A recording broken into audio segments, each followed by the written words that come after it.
Sayang dengar. Boleh. Hello guys, hari ni aku nak pakai tiga jenis ini. Step pertama, press, jadikan sikat terus. Press dan sikat. Rata ya guys, keseluruhan rambut anda. Kena tunggu sampai 30 minit hingga 40 minit. Kemudian cuci rambut hingga lembap. Guna ini pula. Jadi dah siap lah guys, keseluruhan rambut. Bagi ini tau guys. Yang ni boleh bagi guys. Macam tu lah kegunaan dia. Stuff yang dibagi ini, siput ni dah tepi guys. Comel. Yang kecil ini kemungkinan untuk telinga dan ada kegunaan yang lain. OKU ke apa ke, comot ke kan. Untuk telinga boleh guys. Maksud dia nak sapu-sapu termasuk kat lubang telinga, nanya juga kan. Full set dia bagi barang-barang ini sekali glove guys. Nice seller, mantap. Ini rupa dia guys. Ini belum siap hydrating hair mask.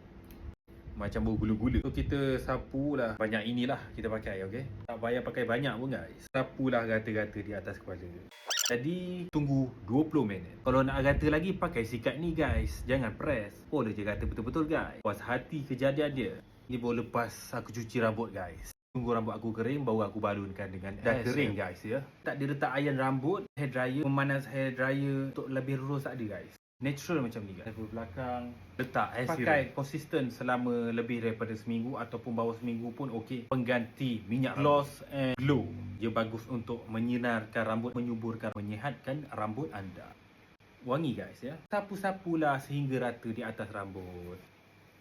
Hingga rata guys. Lepas 3 hari dulu baru boleh shampoo rambut. Kena air banyak macam biasa.